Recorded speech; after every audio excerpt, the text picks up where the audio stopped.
ဆိုတာတော့ PUBG Mobile မှာအမြင့်ဆုံး run ကိုပြောတာဖြစ်ပါတယ်။လူတိုင်းလည်း Conqueror မရောက်နိုင်သလိုစိတ်ရှည်ပြီးဆွဲရှိရှိနဲ့ဆော့မယ်ဆိုရင်တော့ Conqueror ကိုတေချာပေါက်ရောက်နိုင်ပါတယ်။ Conqueror မှာ Solo Conqueror, Duo Conqueror, Squad Conqueror ဆိုပြီးတော့၃မျိုးရှိပါတယ်။ဒါမှအသေးစိတ်ထပ်ပြီးခွဲမယ်ဆိုရင်တော့ Server Like Conqueror ဆိုပြီးရှိပါတယ်။နောက်ပြီးတော့ Conqueror run ကဘယ် run ဆိုပြီးရောက်ပြီလဲ။ဘယ်အချိန်ဆိုပြီးရောက်ပြီလဲ။တကယ်တော့ Conqueror run ရဲ့အနေဆုံး point က4200ပဲဖြစ်ပါတယ်။ဒါပေမဲ့ point 4200တဲ့လည်းမပြီးသေးပါဘူး။ Conqueror မှာ server ranking ဆိုတာရှိပါသေးတယ်။ကိုက server ranking 900တဲ့ဝင်နေပြီဆိုရင်တော့ Conqueror ရောက်ပါပြီ။ဒါအပြင် server ranking 900တဲ့ဝင်နေလို့လည်းမပြီးသေးပါဘူး။ Conqueror မှာ server reset time ဆိုတာရှိပါတယ်။ server reset time ဆိုတာတော့တနေ့တနေ့ server ပြန်စတဲ့အချိန်ကိုပြောတာပါ။ server reset time ကတော့မြန်မာစံတော်ချိန်မနက်6:50လို့စတာဖြစ်ပါတယ်။အဲ့ဒီအချိန်မရောက်ခင်ကြီးကိုက server ranking 900တဲ့ဝင်နေပြီဆိုရင်တော့ Conqueror run ကိုရောက်မှာဖြစ်ပါတယ်။ဘယ်လိုပြောရမလဲဆိုတော့မနက်6:50မတိုင်ခင် server ranking 900တဲ့ဝင်နေတော့ Conqueror ရောက်မယ်။အဲ့လိုပုံစံမျိုးဖြစ်ပါတယ်။ server ranking ကိုတော့ကျွန်တော်တို့ရဲ့ season ထဲမှာတက်ဆင်ဝင်ကြည့်လို့ရပါတယ်။ season ထဲဝင်လိုက်မယ်။ဝင်ပြီးလို့ရှိရင်ကျွန်တော်တို့ဒီအောက်နားလေးမှာကိုယ့်ရဲ့ server ranking လေးကိုရေးပြပေးထားပါတယ်။နောက်ပြီးတော့ Conqueror season အစဆိုရင်တင်ရတာ point သိပ်မများပဲနဲ့ season ကုန်ကန်ကြီးဆို point တွေအများများလာတာဘာကြောင့်လဲ။ Conqueror က season ranking ကိုပြောတာဖြစ်တဲ့အတွက် season ranking ထိပ်ဆုံးမှာရှိတဲ့လူတွေက run တွေ set တင်နဲ့ point တွေများလာဖြစ်ပါတယ်။ဘယ်လိုပြောရမလဲဆိုတော့သူတို့က run တွေ set တင်တော့ point တွေများလာတယ်။အဲ့ဒီအချိန်မှာကျန်တဲ့လူတွေကလည်း server ranking 900တဲ့ဝင်အောင်လုပ်ရဖြစ်တဲ့အတွက် run တွေတင်တော့ point တွေများလာတာပဲဖြစ်ပါတယ်။အဲ့ဒါကြောင့် season ကုန်ကန်ကြီး Conqueror တင်မယ်ဆိုရင် point တွေပိုပြီးများလာတာပဲဖြစ်ပါတယ်။အကယ်၍ server ranking ထိပ်ဆုံးကလူတွေနဲ့ server ranking 900တဲ့ဝင်နေသူတွေက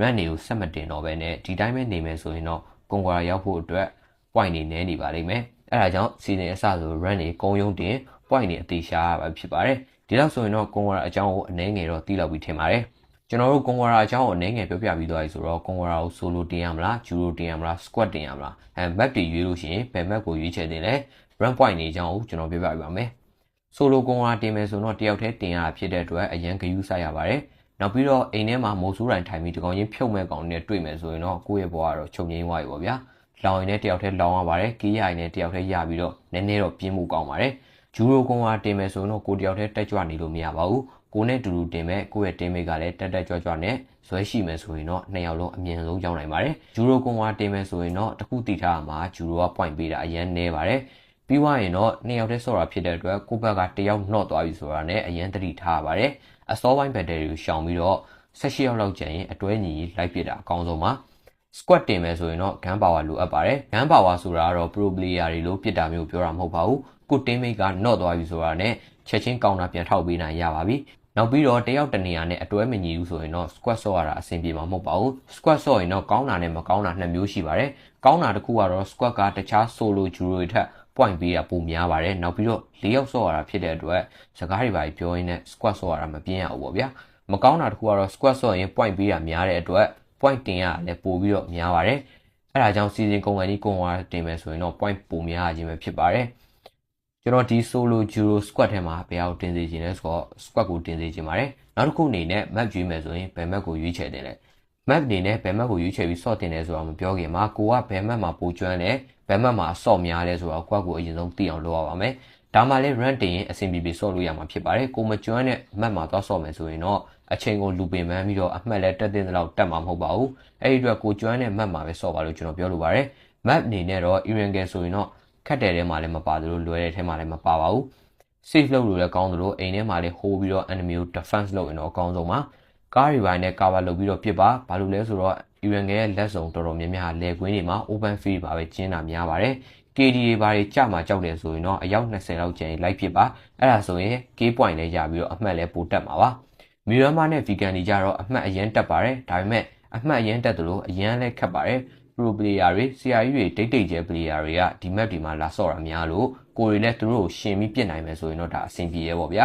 ။ safe play ဆော့ဖို့အတွက်ကောင်းလို့တပွဲအကြာကြီးဆော့ရတာမို့လို့ဒီ Miramar တို့ Vegan တို့တပွဲပြီးသွားပြီဆိုတာနဲ့ပင်ပန်းမှာအသေးချပါပဲ။ San Hall map ကတော့ကျွန်တော်တို့မြန်မာတွေအကြိုက် map ဖြစ်လို့ထွေထူးတော့ပြောနေကြမလို့ပါဘူး။ map ကြီးတွေတော့အချိန်မကြာသလို battery လည်းဇက်တိုက်ဆိုလို့ပြရမှာပါ။သူများ battery ဝင် join မှုလွယ်သလိုကို battery ဖြစ်နေလဲသူများဝင် join မှုမခတ်ပါဘူး။အိမ်ထဲမှာမိုးဆိုးတိုင်းထိုင်ပြီးတကောင်ချင်းဖြုတ်မဲ့ကောင်တွေလည်းရှိသလိုမျက်တောင်မခတ်ပဲနဲ့ pro ကြမွေလုံးမဲ့ကောင်တွေလည်းရှိပါတယ်။ပြီးတော့မြူကြတဲ့အချိန်နဲ့မိုးရတဲ့အချိန်တွေမှာဆိုရင်ကျွန်တော်တို့ chicken ကိုမဖြစ်မနေစားရမှာဖြစ်ပါတယ်။ဘာလို့လဲဆိုတော့မြူကြတဲ့အချိန်နဲ့မိုးရတဲ့အချိန်ကတာမန်ချိန်တွေထက်ပိုပြီးတော့အမှတ်တက်လို့ပါ။နောက်တစ်ခုအနေနဲ့ living map အကြောင်းကိုပြောပြပေးပါမယ်။ Living Mac ကတော့တပွဲ15မိနစ်ပဲကြာတာဖြစ်တဲ့အတွက်အမှတ်လဲ10မှတ်ကျော်ပဲတက်ပါတယ်ပုံးလူလည်းကောင်းတယ်လို့ဘော့ချေတန်ကြရင်တော့လူလို့ထင်ပြီးတော့ရင်တထိတ်ထိတ်နဲ့ပြည့်ရမှာပါနောက်ပြီးတော့ map တွေမှာ safely ကစားပါအစောပိုင်း battery ကိုတက်နိုင်ဆုံးရှောင်ပါအစောပိုင်း battery မှာကိုယ့်ဘက်ကအပိုင်ဖြတ်နိုင်တယ်ဆိုတော့မှ early battery ကိုစိုင်းသင့်ပါတယ်ကိုစင်းတဲ့မြို့မှာ enemy ပါလားမပါလားအရင်ကြည့်ပါ1 square လောက်ဆိုရင်တော့ပြည့်ရတာအဆင်ပြေပေမဲ့2 square 3 square လောက်ဆိုရင်တော့မစင်းစားပါနဲ့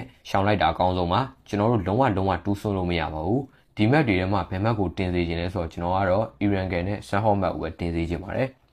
နောက်တစ်ခုကတော့ run point တွေအကြောင်းကျွန်တော်ပြပြပါမယ် run point တွေကတော့ platinum ကနေ ground မရောက်ခင်ထိ20သို့မဟုတ်30တက်ပါတယ်နောက်ပြီးတော့ server ranking 2000နဲ့2000အောက်မှာကတော့အမှတ်7မှတ်ကျော်ပဲတက်ပါတယ် chicken ရပြီးတော့ကျွန်တော် 6k 7k 8k ဆိုရင်လည်း7မှတ်ကျော်ပဲတက်ပါတယ်ဒါကျွန်တော် ground ကနေပြောပြတာပါဒါရင်မဟုတ်ပါဘူးကိုက run မြင့်တယ်လို့ k များရင်များတယ်လို့လည်းအမှတ်ရတာအနည်းအများကွာပါလိမ့်မယ်အဓိကတော့ chicken ရအောင်စားရမှာဖြစ်ပါတယ်တူးဆွလို့မရပါဘူးတူးဆွရင်တော့ကျွန်တော်အဆင်ပြေမှာမဟုတ်ပါဘူးနောက်ပြီးတော့ tire protection cap ကိုဘယ်အချိန်မှာသုံးသင့်လဲဘယ်အချိန်မှာသုံးရမလဲအဲ့ဒါကိုကျွန်တော်ပြပြပြပါမယ် tire protection cap ကိုတော့ ground full လောက်ရောက်ပြီဆိုရင်တော့ကျွန်တော်သုံးသင့်ပါတယ် brand နဲ့နေရင်တော့အမှတ် short တာတိတ်မတိလာပေမဲ့ ground full ကနေ HD ဆိုရင်တော့တူးဆွမယ်ဆိုရင်အနှုတ်30အထက် short မှာဖြစ်ပါတယ်လေမွားစင်းချင်း5မိနစ်အတွင်းမှာတည်လို့မရပါဘူးတည်ရင်တော့တူးဆွမှာဖြစ်ပါတယ်အဲ့ဒီအတွက် Conqueror run push မယ်ဆိုရင်တော့မဖြစ်မနေ safe လေးဆော့ရမှာဖြစ်ပါတယ်နောက်ဆုံးတစ်ချက်အနေနဲ့ Conqueror တင်မယ်ဆိုတော့ကျွန်တော်လွယ်တော့မလွယ်ပါဘူးပင်ပန်းပါတယ်လွယ်နဲ့မရနိုင်လို့ကျွန်တော်အရင်နဲ့မခတ်ပါဘူးညမအိပ်ပဲဆော့နိုင်တဲ့သူတွေအတွက်နောက်ပြီးရင်ညမအိပ်ပဲ run တင်နိုင်တဲ့သူတွေအတွက်ကတော့ server reset တိုင်းအတွက်အဆင်ပြေနိုင်ပေမဲ့ညဆိုအိမ်မရတဲ့လူတွေအတွက်ကတော့ server reset တိုင်းအတွက်အဆင်ပြေမှာမဟုတ်ပါဘူးညဆိုအိမ်မရတဲ့လူတွေအတွက်ကတော့မနက်2နာရီလောက်ဆိုရင် server ranking 190 200ကျော်နဲ့မှစိတ်ချလက်ချအိပ်လို့ရအောင်ဖြစ်ပါတယ်အဲ့ဒါမှမဟုတ်ရင်မနက်6:50ကြာလို့ရှိရင်ခွန်အားရောက်ဖို့တည်ကြပါမဟုတ်ပါဘူးဒါတော့ကန်ဆိုရင် server ranking 900ကျော်နဲ့ကြံခဲ့နိုင်ပါတယ်အဲ့ဒီအတွက်အဲ့ဒီနေ့ဆိုရင်မနက်3-4နာရီလောက်မှအိပ်ပါလို့ကျွန်တော်ပြောလိုပါတယ်ကျွန်တော်ကိုယ်တိုင်လည်း C1S2 တော့က server ranking 215ကိုည2နာရီလောက်မှနားတယ်အဲဒါကျွန်တော်မနက်ဆိုရင်ကွန်ဂရာရောက်ပြီဆိုပြီးတော့အထင်နဲ့အိတ်ခဲ့တယ်ပေါ့ဗျာမနေ့ကျတော့ server ranking 904နဲ့ကျွန်တော်ကွန်ဂရာမရောက်ခဲ့ပါဘူးအဲ့ဒီအတွက်ကျွန်တော်နောက်တစ်ချိန်ပြန်တင်ပြီးတော့အလုတ်ရှုပ်ပင်ပန်းတယ်ပေါ့ဗျာနောက်နေ့ပြန်တင်ရတယ်အလုတ်ရှုပ်တယ်ပင်ပန်းတယ်အဲ့ဒါကြောင့်ကျွန်တော်လူဖြစ်မှာဆိုပြီးကျွန်တော်ပြန်ပြီးတော့ပြောပြခြင်းဖြစ်ပါတယ်ဒီအချက်တွေကတော့ကွန်ဂရာတင်မယ်ဆိုရင်တည်ထားတဲ့အချက်လေးပဲဖြစ်ပါတယ်ဒီဗီဒီယိုလေးက Bro Sis တို့အတွက်အဆင်ပြေမယ်ကျွန်တော်မျှော်လင့်ပါတယ်ဗီဒီယိုကြိုက်နှစ်သက်တယ်ဆိုရင်တော့ like လုပ်ပြီးတော့ channel ကို subscribe လုပ်ရသေးလို့ဆိုရင်လည်း subscribe လုပ်ခဲ့ဖို့တောင်းဆိုပါရစေနားမလည်တာမရှင်းတာရှိရင်လည်း comment box မှာရေးသွားပြီးလို့ရပါတယ်အားလုံးကိုနောက်ထပ်ဗီဒီယိုမှာပြန်တွေ့ပါမယ်အားလုံးပဲဖတ်မယ်ပါ